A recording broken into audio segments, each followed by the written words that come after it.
A quiet Texas street turned into a real-life courtroom when two men in tactical vests tried to detain a homeowner.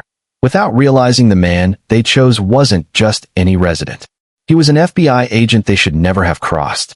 It happened on a Saturday morning in Plano, Texas, the kind of morning where families mow lawns and kids ride bikes through cul-de-sacs. Reginald Carter stepped out of his two-story brick house with nothing on his mind except taking the trash to the curb.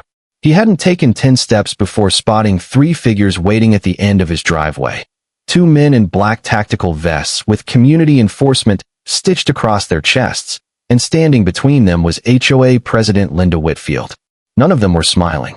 Reginald slowed, gripping the trash bag as he examined them. To a nervous neighbor they might have looked official, but to him something felt off. Their vests didn't match, one oversized, one with loose straps. Their boots were worn and scuffed. And the way they stood, too stiff, too practiced, set off alarms in his head. "Mr. Carter," Linda said sharply, as if she'd rehearsed the moment. "We need to talk." Reginald set the trash bag down and rested his hands on his hips. "About what?" One of the men stepped forward. Tall, pale, shaved head, mirrored sunglasses. "Community enforcement," he said flatly. "You're in violation of neighborhood regulations. We're here to detain you until police arrive." The words dropped heavily. "Detain me," Reginald repeated, almost amused. Linda crossed her arms. "You've ignored notices. This has gone too far. We cannot let someone undermine our rules. These men are here to make sure you comply." Reginald looked from her to the two supposed officers. "And what exactly are the charges?" The second man, shorter, broad-shouldered, messy beard, pulled a paper from his vest. "Property violations. Failure to comply with HOA orders. Unauthorized driveway modifications. Loud gatherings. It's all here." Reginald nearly laughed. "So you think that gives you the right to walk onto my property and, what did you call it, detain me?" The taller man's jaw tightened. "That's right. You can come peacefully, or we make it harder." For a moment, everything went still. A curtain down the street shifted. Someone was watching. Reginald knew the signs. Eyes behind blinds. Phones ready to record. He took a step forward, voice calm but sharp. "Let me explain something. There is no such thing as community enforcement. You're not law enforcement. You have no authority here. And you're trespassing." Linda flushed. "Don't lecture me about authority, Reginald. You think you're above the rules. We've had legitimate complaints, and I won't let this neighborhood fall apart." The bearded man shifted nervously, but the tall one stayed rigid, hand hovering near his belt as if pretending he was armed. Reginald tilted his head. He'd seen men like this, people who thought a vest and a stern look made them powerful. What they didn't know was that he wasn't simply a homeowner. He was a trained federal agent who had faced far more dangerous men than these two frauds. Still, he kept that to himself and simply smiled. "You picked the wrong driveway today." Linda stepped closer, voice raised. "Don't test me, Reginald. These men can hold you until the police arrive. And when they do, you'll be the one answering." That's when Reginald dropped the trash bag. It split open, a soda can rolling across the driveway with a metallic clatter. Not a sign of surrender, just a man planting his feet. Neighbors leaned closer to windows. A teenager across the street lifted his phone and hit record. What began as an HOA complaint was turning into a public scene. But the real clash was still coming. The silence broke when the tall man took a bold step forward, boots scraping the concrete. His mirrored shades reflected Reginald's calm face, but the man himself was tense, itching to prove something. "Sir, don't make this difficult," he said. "You're being non-compliant. That means we can escalate." Reginald almost smirked. "Escalate? You're on my property with no badge, no authority, and no idea how much trouble you're in. You've got 30 seconds to step back." Linda snapped, irritated. "You think threats help? You ignore letters, warnings, fines. The HOA exists to keep things safe. People like you." She stopped mid-sentence. Reginald caught it. "People like me? Careful with that." The bearded man jumped in. "Look, it doesn't have to get ugly. Just come with us. Wait for the officers, and maybe they go easy." "Officers?" Reginald asked. "You mean real police? Or the fake badges you two ordered online?" The tall man stiffened. His partner looked uneasy. Linda pushed ahead anyway. "These men are authorized by the board to ensure compliance. We don't answer to you." Reginald shook his head. "Listen to yourself. You brought two men in cheap tactical gear to my driveway. You really think that's how the law works? More curtains shifted. More phones appeared. Someone on a porch openly filmed. Reginald lowered his voice, not loud, but carrying weight. You want to know what real authority looks like? It's training. It's law. It's accountability. And trust me, the real cops will want to know about this stunt. The bearded man's confidence wavered, but the tall man stepped in even closer. I'm not playing. You're in violation. Resist, and we restrain you. Reginald didn't move. Son, I've dealt with cartel enforcers who were less reckless. Step back before you make a mistake you can't walk away from. Doubt flickered in the man's expression. Linda tried again, her voice tightening. Why should the rest of us follow rules while you do whatever you want? We have a system. Order. And if you won't respect it, maybe you don't belong here. Reginald studied her. Respect isn't forced with threats and fake officers. It's earned. And this isn't about rules. It's about your need for control. Her confidence cracked, but she forced her arms tighter across her chest. The bearded man leaned toward his partner. Maybe we should wait in the street, he whispered. The tall man glared. No. We finished this. Reginald exhaled, reading them like men he'd interrogated before. People who confused intimidation with strength. Tell me something, Linda, he said. When you brought these two here, did you think it through? Because when the real police arrive, and they're on their way, they won't be questioning me. They'll be asking you why you staged an arrest. Linda's face drained of color.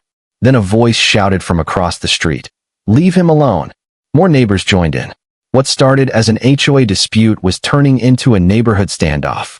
Reginald kept his eyes on the imposters. Last chance. Walk away before this street watches you two leave in handcuffs. The bearded man cracked. His resolve was fading fast. But the tall one clenched his fists, unwilling to give up the illusion. By now the entire street was involved. Windows opened. Doors cracked. People leaned over porches filming. Across the street, the Hendersons stood watching. Never seen anything like this, Mr. Henderson muttered. What's she thinking hiring fake police? Mrs. Henderson whispered. I knew she'd go too far. Reginald heard bits of their conversation, but his attention stayed on the imposters. Their gear, their shifting eyes, their twitching hands, none of it matched real training. From the sidewalk, teen Marcus Johnson raised his phone. Yo, Mr. Carter, I got you on live. Thousands watching. The tall imposter spun toward him. Put that down, he barked, stepping forward. Wrong move. Reginald shifted immediately, placing himself between them. You so much as touched that kid, he said coldly. And this ends now. The imposter froze, finally realizing Reginald wasn't intimidated. Linda tried again. This is a neighborhood matter. No one should interfere, but her words only fueled the crowd. Looks like harassment, someone shouted. Where do you even find these guys? Another yelled. Reginald let the noise build before speaking. Linda, do you hear them? This isn't order. It's chaos, and you caused it. Her jaw tightened, her voice shaking. You twist everything. You're always a problem. You ignore the standards we work hard for. Reginald tilted his head. No, Linda. The problem is you think control is leadership. It isn't. The line spread through the crowd like a verdict. People nodded and whispered. The bearded man wiped sweat from his face.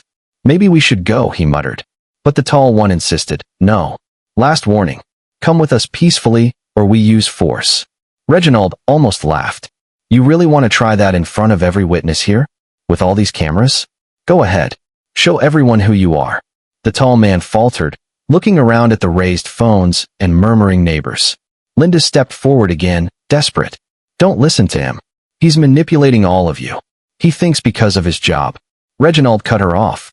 Careful, Linda. You don't want to finish that sentence. The crowd went quiet for a moment, as if everyone suddenly understood what was at stake. Reginald turned back to the imposters, lowering his voice just enough that they had to lean in. Listen closely. You've got two choices. Walk away right now and pray the police don't hit you with impersonation charges, or keep pretending you have authority and let this entire street watch you fall apart in real time. The bearded man stiffened, his eyes darting to Linda. She gave the smallest shake of her head, clinging to the illusion that she still held the reins, but control was slipping through her grasp like water. Across the street, Marcus shouted, They're done, Mr. Carter. Everybody sees it. His words lit up the crowd, voices rising in agreement. Reginald didn't move. He let the neighborhood do the talking. He didn't need to bark orders. The truth was exposing them on every phone recording. But as the pressure built and the block turned into a stage, the imposters made a choice that pushed everything into dangerous territory. The air grew thick with tension, electrified by 100 watching eyes. Reginald stood solid in his driveway, steady and unshaken, while the two men in vests fidgeted under the weight of attention. For a moment, it looked like they might crack. The bearded man's body leaned toward retreat. But the taller one, the one with the shaved head and mirrored shades, wasn't ready to back down. He suddenly reached into his vest and pulled out a pair of metal handcuffs. The clank of steel sliced through the murmurs of the crowd. Gasps rippled across the street as the cuffs gleamed in the sun. "You're under neighborhood arrest," he declared, his voice cracking just enough to betray the fear behind his bravado. "Don't make me do this the hard way." Reginald's eyes flicked from the cuffs back to the man's face. "If you take one more step toward me with those cuffs," he warned, "you're committing a felony. Impersonating an officer. Attempted unlawful restraint.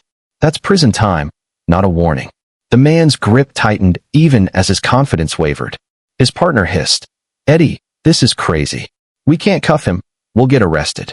"Shut up," Eddie snapped, loud enough for the entire crowd to hear. Linda tried to rescue the moment. She straightened and projected her voice. "Don't let him intimidate you. This is a lawful community. We enforce standards here. He's twisting the situation to scare you." But her words landed flat. The neighbors weren't convinced anymore. Murmurs of disapproval spread through the crowd. "You don't have that right, Linda," someone called out. Another added, "This isn't enforcement, it's harassment." Reginald leaned closer to Eddie, his tone sharp and cold. "I've seen real cuffs. I've used real cuffs. And I know when someone is bluffing. Drop them. Now. Before this becomes a mistake you can't undo." Eddie stood frozen, pride battling fear. Sweat formed along his brow. His partner tugged at his sleeve. "Cameras are rolling," he whispered. "We're finished." Eddie shoved him away. "I said I've got this." He stepped forward with the cuffs raised, the crowd recoiling. Someone shouted, "Call the cops." Phones lifted, capturing every second. Reginald didn't back up. He didn't even blink. "You are one heartbeat away from destroying your life," he said calmly. "Think before you step." For the first time, Eddie hesitated. His hand trembled. Linda shouted in desperation, "Do it. Put him in cuffs. Show everyone you're in charge." Her words exploded against a wall of outrage. "You've lost it, Linda," someone yelled. "You're not the police," voices echoed. Reginald raised his voice just enough for the crowd to hear. "This isn't about rules. It's about fake power. These men were pushed by someone who doesn't know the law, doesn't respect it, and thinks intimidation makes her a leader." The bearded man lowered his eyes, shame washing over him. "I didn't sign up for this," he muttered. Eddie looked at him, then at Linda, torn between ego and fear. Before he could choose, Reginald stepped closer with the quiet authority of someone who had faced far worse. "Touch me," he said softly, "and when the police arrive, I'll list every mistake you've made today. I break men like you for a living." The words landed hard. Eddie froze, the cuffs hanging uselessly from his hand. The crowd murmured in agreement. "He's right. Just leave." Reginald straightened, calm but resolute. "This is your last moment. You have no authority. None. And the longer you keep pretending you do, the deeper the trouble you're digging." Eddie's shoulders sagged. The cuffs rattled weakly. The bearded man stepped back, unraveling. Linda, bright red and shaking with fury, screamed, "You don't belong here. That's why you're fighting." The words hit the neighborhood like a slap. "Enough, Linda," someone yelled back. "You're exposing yourself." Reginald looked at her, disappointment clear. Then he turned to the men. "Walk away now. Because the next chapter ends with flashing lights and charges you won't talk your way out of." But Linda wasn't done. Her desperation pushed the imposters toward another reckless move. Eddie held the cuffs like a lifeline, frozen between action and retreat. Sean looked ready to flee. Linda stood shaking, barking orders that no one obeyed. Reginald let the silence stretch. Then he spoke. "Eddie, Sean, do you even know the penalty for impersonating a federal officer? Forget HOA rules. Federal law. Minimum sentence." Eddie blinked helplessly. 3 years, Reginald said. "And that's if you're lucky. Touch me. Add assault, false imprisonment, conspiracy. Do the math. Sean's face went pale. He's not lying, he whispered. Linda snapped. Don't listen. He wants you scared. Reginald turned to her. You've already lost, Linda. Everyone sees it. The crowd murmured in agreement. A mother holding a toddler said softly, This is insane. Eddie's arm finally dropped. The cuffs hung limply. Reginald stepped forward again. Real authority answers to the law. Fake authority answers to pride. And pride gets men locked up. The line hit Eddie. Sweat trickled down his temple. Reginald addressed the neighbors. This community deserves honesty. Not fear. Not intimidation. Linda let out a bitter laugh. Respect? You think I haven't put in work for this neighborhood? People want order. Order comes from trust, Reginald said. Not from dragging imposters in fake vests to threaten people. Eddie's voice cracked. Maybe he's right. Maybe we should leave. No, Linda snapped. If we walk away, everyone will think I can't handle my position. Sean finally exploded. This isn't about your reputation. I'm not going to jail for you. He ripped the Velcro patch off his vest and threw it onto the driveway. Gasps rippled across the crowd. Reginald looked at Eddie. That's one. What about you? Eddie's hands shook violently. Reginald stepped closer, voice low. When police ask what happened, Linda won't defend you. She'll defend herself. You'll be the one wearing real cuffs. Silence spread. Eddie let the cuffs fall. They clattered on the pavement. No, Linda shrieked. Pick them back up. Eddie backed away. Reginald picked up the cuffs and held them high. This is what happens when control is mistaken for justice. When fear is mistaken for respect. This isn't justice. This is fraud. But before the crowd could absorb his words, Eddie snapped. Pride overpowered sense. He lunged forward, pushing past Sean and reaching for Reginald's wrist. Don't touch him, someone yelled. Eddie ignored it. And that was his final mistake. Reginald moved in one smooth, train motion. He sidestepped, grabbed Eddie's arm, twisted it behind his back, and snapped the cuffs onto his wrists. Eddie cried out, more shocked than hurt, and dropped to his knees. The whole move took less than 3 seconds. The crowd erupted in disbelief. Did you see that? Someone shouted. Another voice chimed in. He didn't even fight back. He just moved. Reginald didn't brag or show off. He held Eddie in place with minimal effort, his tone calm and businesslike, as if this were nothing more than routine. You're done. Don't resist. You'll only make it worse. Linda's face twisted in panic. What are you doing? You can't arrest him. Reginald's eyes snapped toward her, sharp, cold. You're right. I can't. But I can detain him for impersonating an officer until real law enforcement arrives. And since he also tried to assault me on my property, the charges keep adding up. The crowd erupted again. Some neighbors clapped. Others turned on Linda. You caused this. You pushed things too far. This is your fault, Linda. Sean, already peeling off his fake vest, backed away with both hands raised. Nope. I'm out. I didn't sign up for this mess. His voice trembled. Lady, you never told us he was actually law enforcement. Reginald cut in, steady as ever. That's because she didn't know. Linda blinked, thrown off balance. What are you talking about? Still holding Eddie with one hand, Reginald reached into his pocket with the other and pulled out a worn leather wallet. He flipped it open and lifted it for everyone, and every phone, to see. The gold badge flashed in the sunlight. I'm Special Agent Reginald Carter, he said evenly. Federal Bureau of Investigation. The street froze. Only the wind and Eddie's uneven breathing broke the silence. Across the street, Mrs. Henderson gripped her husband's arm. I knew he carried himself differently. A teenager filming shouted, No way, he's FBI. Phones zoomed in on the badge, on Linda's shock, on the truth settling across the neighborhood like a heavy weight. Reginald didn't break eye contact with her. You stepped onto my property with fake officers, Linda. You endangered your neighbors, thinking intimidation would give you control. But you didn't do your homework. You had no clue who you were dealing with. Her lips trembled. This is abuse of power. You can't just. He cut her off, voice like steel. Abuse of power? Coming from the woman who staged a fake arrest over an HOA complaint? What I'm doing is lawful.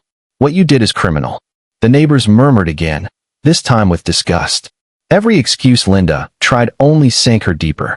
Reginald tightened his grip on Eddie and addressed the crowd. Let's be clear. This isn't about lawn height or driveway rules. This is about people pretending to have authority they don't. People who think fear equals leadership. That ends today. Eddie groaned, defeated. Sean lingered near the curb, looking like he wanted to disappear. You're making a spectacle of this. Linda shouted, panic spilling out. You're humiliating me. Reginald didn't raise his voice. No, Linda. You did that. You let pride blind you and put your entire neighborhood at risk because you couldn't stand the thought of losing control. Phones kept recording every moment. The sweat on Eddie's shirt, the fear in Sean's eyes, the collapse in Linda's expression. The badge glinted again, emphasizing the shift in power. Understand this, Reginald said, calm but commanding. Real authority doesn't come from fear. It comes from service, from protecting people. And when you fake authority, there's always a reckoning. Linda shook her head violently, her denial turning desperate. This isn't how it was supposed to go. You weren't supposed to fight back. Reginald gave her one final, steady look. That's because you never expected to face someone who knows what real authority looks like. Silence fell again. Cameras zoomed tighter. What began as a petty HOA stunt was now something that could easily make national headlines. And it wasn't over, because police sirens were already echoing down the street. The sound grew louder, slicing through the hot Texas air. Red and blue lights approached. Neighbors shifted positions, phones aimed at the unfolding finale. Eddie knelt cuffed and defeated. Sean slumped on the curb, muttering to himself. Linda stood pale, trembling, clinging to the last scraps of control.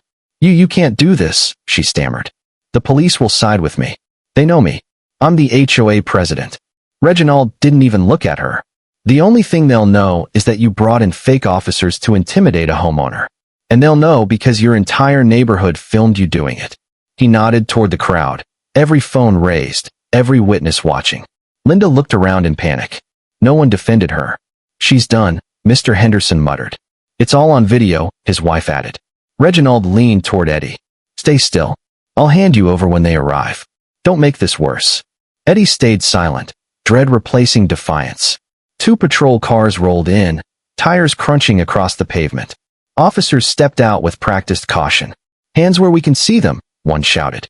Reginald complied instantly, raising one hand while keeping hold of Eddie with the other. Officers, I'm Special Agent Reginald Carter with the FBI. My badge is in my pocket. The man in my custody attempted to impersonate law enforcement and assaulted me. The officers hesitated, then spotted the badge in his open wallet. Their posture shifted. One officer stepped forward.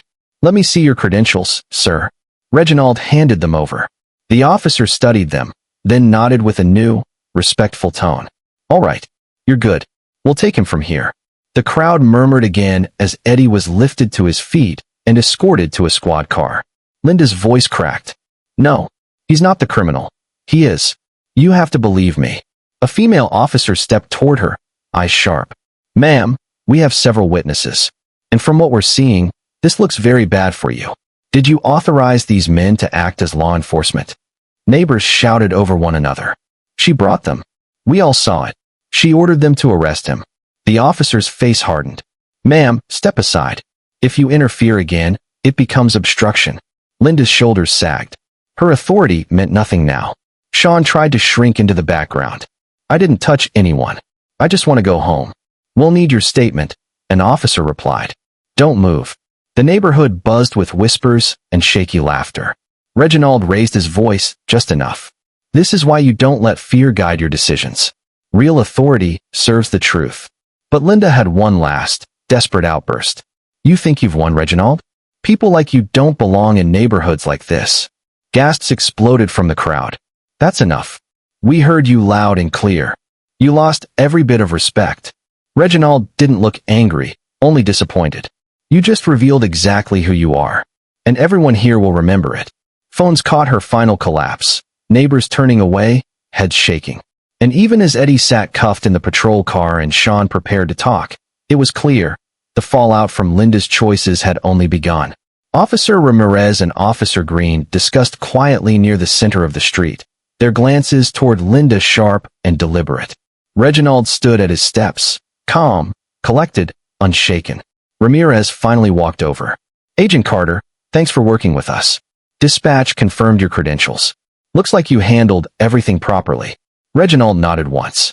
My goal was to keep things from getting worse. When he came at me with cuffs, I had no choice but to detain him. Ramirez exhaled. Between the neighbors' videos and our body cams, this is airtight. Impersonation, unlawful restraint, trespassing, conspiracy. DA will sort out charges. Reginald glanced at Linda. Don't forget her part. Ramirez followed his gaze. Oh, we won't. He called out. Green, bring her over. The neighborhood buzzed. Officer Green approached Linda. Ma'am, we need you to come with us. You'll need to give a statement downtown. Linda tried one last front of authority. This is a misunderstanding. I was maintaining community standards. Your job doesn't include civilians pretending to be police, Green replied calmly. Neighbors whispered, recorded, pointed. Linda froze as Green guided her toward the patrol car. She resisted at first, but the officer's grip tightened just enough to shut down the fight. Sean swallowed hard. Am I going to jail too? Ramirez looked at him evenly. Depends on your statement. Cooperate, and it might go easier. Sean nodded rapidly. I'll talk. I'll say everything. I didn't want this to go that far. Ramirez gave him a firm nod. Reginald exhaled slowly, finally letting some of the tension leave his shoulders as another officer signaled for Sean to be escorted away. Voices circled around him. Admiration, relief, quiet disbelief. A few neighbors clapped. Someone called out, "You handled that better than anyone else could have." Reginald didn't acknowledge the praise. Instead, he looked at the officers and asked, "What happens next?" Ramirez replied, "We'll book Eddie, get Linda's statement, and file charges. Sean's involvement depends on what he admits. After that, it's up to the courts. You'll probably be asked to testify." Reginald nodded. That's fine. His eyes swept across the street, meeting the stares of his neighbors. What matters is that this street is safe again. Officer Green stepped closer, lowering her voice. You know, Agent Carter, we don't usually arrive at scenes where the suspect is already cuffed and waiting. You made our job a lot easier tonight. Reginald's response stayed professional. I didn't want anyone hurt. That's always the goal, control without chaos. But the irony wasn't lost on him. The neighborhood had been anything but calm. For years, Linda had ruled with an iron fist disguised as community leadership, and now that illusion had shattered in front of every resident. The Hendersons whispered quietly. He's not just a neighbor anymore, Mrs. Henderson murmured. He's the one who protected us from her. Her husband nodded. People are going to remember this. Even after the squad cars began pulling away, one carrying Eddie, the other Linda, the crowd lingered. The red and blue lights swept across the brick homes, reminding everyone how much their neighborhood had changed in a single afternoon. Reginald stood tall, silently watching the cars disappear. He hadn't asked for any of this, but he knew it was only the beginning. What no one realized yet was that the aftermath to come would reshape their community far more than the confrontation itself. The days that followed in Plano felt like the neighborhood was under a spotlight. The police cars were gone, but the tension remained. What happened in Reginald's driveway didn't end with 2 arrests. It spread like wildfire. By Sunday morning, everyone had seen the videos. They were on Facebook groups, Nextdoor threads, and local news. One station ran the headline, HOA president detained after confrontation with FBI agent neighbor. For residents who had quietly resented Linda's controlling behavior, it felt like justice. Mrs. Henderson waved at Reginald from her porch. You did this community a service, she called. Others weren't as vocal, but their glances said plenty. Some looked at him with respect, others with unease. No one had expected that the polite man who mowed his lawn each week was an FBI agent capable of handling danger with such calm precision. Linda's absence was glaring. Her house stayed dark, blinds drawn, her car gone. By Tuesday, the HOA board sent a carefully worded email announcing a special meeting to address recent events and determine next steps. Everyone knew what that meant. Linda was finished. But the fallout wasn't just hers. Eddie's mugshot spread online, along with a history of petty crimes, minor theft, disorderly conduct, unpaid fines. Nothing that gave him authority, but everything that pointed to desperation. Sean cooperated fully, admitting that Linda had recruited them with promises of community enforcement pay, feeding their egos and claiming the neighborhood needed strong men to keep people like Reginald in line. The truth disgusted most neighbors. In hushed conversations, more details came out. Linda had been complaining about Reginald for months, using coded language to paint him as someone who didn't fit. By Wednesday evening, residents gathered in the park for an informal meeting. Reginald hadn't planned to attend, but as he passed by on an evening jog, they waved him over. "Agent Carter," a man said respectfully, "thank you. You showed us what was really going on." Reginald shook his head. "I didn't do it for recognition. I did it because it was right. I live here too. My family lives here. I'm not going to let intimidation control this street." A woman holding her daughter's hand added, "It's more than that. You showed us that fear only works if we let it. Linda made people feel small for years, and no one pushed back until you." Reginald crouched to the little girl's height. "Here's what you remember. Bullies only have power when good people stay quiet. When you stand your ground, fear loses its grip." She smiled shyly. By Friday, national outlets had picked up the story. A morning show replayed the moment he showed his badge while holding Eddie restrained. The anchor called it a moment where truth cut through false authority. But Reginald avoided the spotlight. To a reporter who stopped by, he simply said, "This isn't about me. It's about accountability." At the next HOA meeting, the board unanimously removed Linda. Her empty chair symbolized how far she had fallen. A humbler, more transparent president replaced her. Yet the wound lingered. Parents discussed it with their children. Teachers even used it as an example in class discussions about honesty and responsibility. For Reginald, the real aftermath wasn't Linda's downfall. It was the conversations that followed. Neighbors who barely spoke before were suddenly discussing what community should mean, what leadership should look like, and why accountability mattered.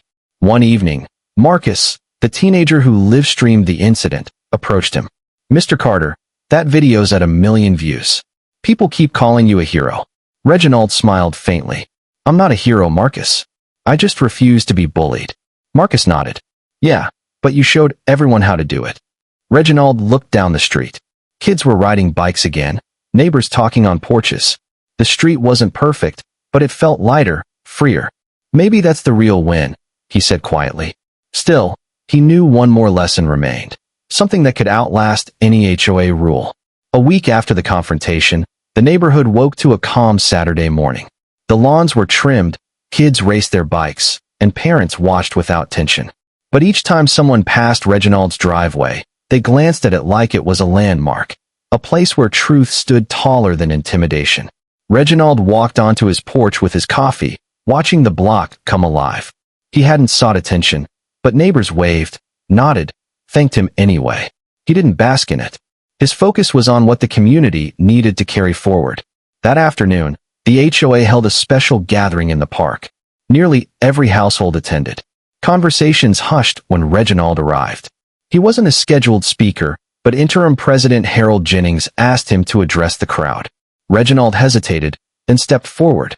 "Last week," he began, "we saw what happens when authority is faked, when power is used to intimidate instead of protect.